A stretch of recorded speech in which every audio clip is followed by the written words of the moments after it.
Hello friends, my name is RagePanda1, and welcome back to our free-to-play series on Bloodline Heroes of Lithas. I might sound a little different to you. Got a little fancy microphone. A little upgrade to the studio. So I'm pretty excited about that, and I hope you are too. However, because of that, we lost the beginning of this episode that I had recorded previously, and you know what? I was tired of the bad audio, so I'm just going to tell you about it. What we did was we spent plenty of our diamonds getting our favorite companion as close as humanly possible to being mythic rarity as we could get her, and now we have a couple of boxes to open from our dungeon descent situation, and I think that might get us over the line. So I personally am very excited to be getting over the line. So it looks like each one of these is only going to give us 20, which is not enough, as far as I can tell. And also, can we use these just to collect companions? Because then I don't want to use it for that. If we can use that to collect companions, then I don't want to use it to just get some intimacy. That would be a horrible idea. Getting more companions is obviously much better.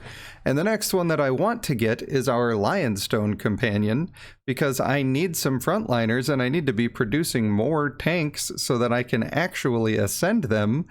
Do you understand where I'm coming from? For some reason, the tanks are just so hard to get enough copies to actually do anything with. So instead, we're just gonna throw all of that in her. We're gonna be about 200 points away. 202, I believe. You gotta get one extra point for it to flip on over to the other side. But I guess that's just gonna have to be good enough for now. And we will just cry in our soup about it a little bit. So we got one free hammer for our Catacomb crawl. And which one should we pick? Which one is it? Who's the winner? Well, first we gotta choose some loots that we want to actually try to get. And we are desperate for more characters, so we're gonna try to get some of those. And if you picked this vase right here, then you should comment down below that you are the lucky winner of a high five. A crisp high five. A love pack! That's almost exactly what we wanted, except that we wanted to, you know, get the big reward. But we're pretty happy to get anything for intimacy right now. That is wonderful. Let's just, you know, click them one at a time. Look at them. Look at them go. Look at it. It's beautiful. So that's great. Not mad about that at all. Man, we are so close to getting this actually completed. I'm just not going to use those chests inefficiently. Surprise, surprise, we are back again. The video isn't even over because we did a little bit of dungeon descent in the same night that we were making this video, and we found ourselves a good deal from the Goblin. I can't believe it, but good deals from the Goblin actually exist. And you know what? They're gonna give us what we need to start producing some actual mythics. Are you excited? I'm excited as could be. I have been waiting for this moment for all my life. Hold on. Celebration time! Yo, Adrian! I did it! Was that the worst Sylvester Stallone you've ever heard? Probably. I've never practiced that before. I just decided to do it in the front of the entire internet for the first time. So yeah, we're gonna go ahead and clear out our heirs, and we are going to just pump out a factory of mythics right now, because that is the way to succeed at the game. Our whole game just got way better. And a lot of these characters are rare quality already, and that is just from me getting extras of their intimacy cards. And so yeah, I think it's great that you get those for free. I can't imagine how long you'd have to play to actually get one of them to Mythic for free, much less to get level 22 traits, which, if you didn't know, is like 17,001 that you need to put into them. So that's going to end up costing us eventually, but we'll get there. We'll get there. Eventually we won't need to summon at all ever. And so when we don't need to summon at all ever, we'll be able to just save our diamonds and spend it all on that. So yeah, I don't ever use these things to quick develop.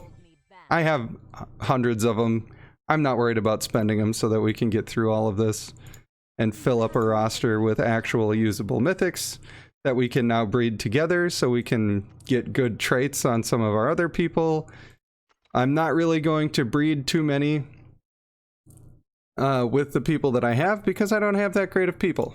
But maybe my Griffin will see a trait or two. So why don't we go ahead and take this relationship to the next level? Literally. And we have 36 bouquets left. I am going to fill my entire Heir column. As I am farming these up, you may be wondering, what exactly are we going to do next? Which character are we going to go ahead and level to Mythic next? We were going to do the Sallyhorn, but then they changed how marriage works, and now we don't need to be pumping out 2 1-star characters to get all of those traits. It still helps. It does still help, but it's not essential. And I don't think that I want the Sallyhorn. In fact, I may not want any of those because what I kind of actually want to do is wait until I get the Lionstone Companion so that I have both of those champions at Mythic, because you can use both of them on a team and be quite happy with yourself. I mean, they work really, really well together. And I could use those two plus these 2 mythics and my mythic Griffin, and that could be a team. Not the best team. It's not the single best team, that's for sure. But it's fine. All right, our Heir slots are full. Actually, let's see where the Lionstones actually reside in the districts, because that is another thing I'm taking into consideration when I make this choice. Okay, they're in production. Production is fine. A lot of people say get the Griffin companion. Guess what? I don't want to do that. I'm a free-to-play account. I need my team to actually be good more than I need my districts to be good, even though I still need my districts to be good. So now we've got a whole stack of mythics, which is incredible. It is incredible for this account. That is such a huge thing. We just tripled the mythics that we can have on our team, and I'm gonna quick develop all of these and then see whatever the best one we can get is. Luckily, we have all of those materials, so we don't even have to worry about that. Plus, farming out Agile for everybody is nice. And she has Energetic on her, which is probably a trait I'll try to transfer off. I might transfer off Confident. Not going to put her on my team, though. This fella here, Brutal and Fierce. This guy might see some love.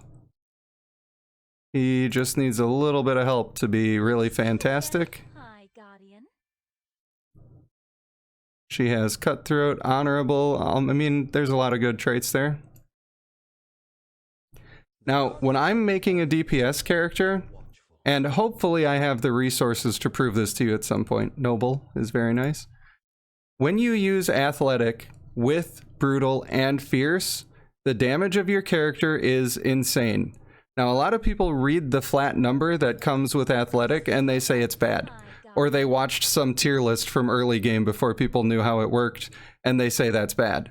So if we look at her Athletic, it says I'm getting 13,000 strength from it, and you're thinking for your total damage, that's almost nothing.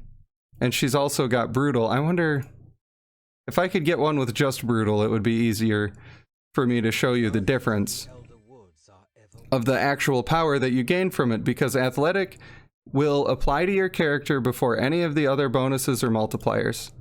So that number is a small portion of what you're actually getting from the stat, and you do want to use it. People who say that it's bad, I don't think they're correct.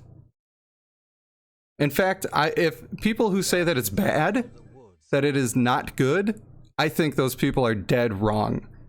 Now, they may say don't use it, and maybe they prefer to use something else. I can get behind that. But to say that it's bad and you should never use it, I think that is dead wrong. An absolute mistake in judgment. So, if we look at her power, she's at 22k. We already know that's the one with Athletic. Let's see if we can find one of the same ones. Good to see you again. Hi, Guardian. Aha! She has brutal. Okay. Just like the other one had brutal. She only has 1200. So let's do a little experiment. Alright. So we're doing our little experiment here, and the only way that I can really run it to show you quickly without wasting a bunch of resources is that I've just leveled them up to their current max level, which is 40. We will sort this by level. So, if I look at this character on the top, she has 88k total. She is the one with athletic and brutal. So her total damage is 88k. Her strength is 23k. Okay. So if we go look at the total damage for this one, her total damage is 20k versus 88k.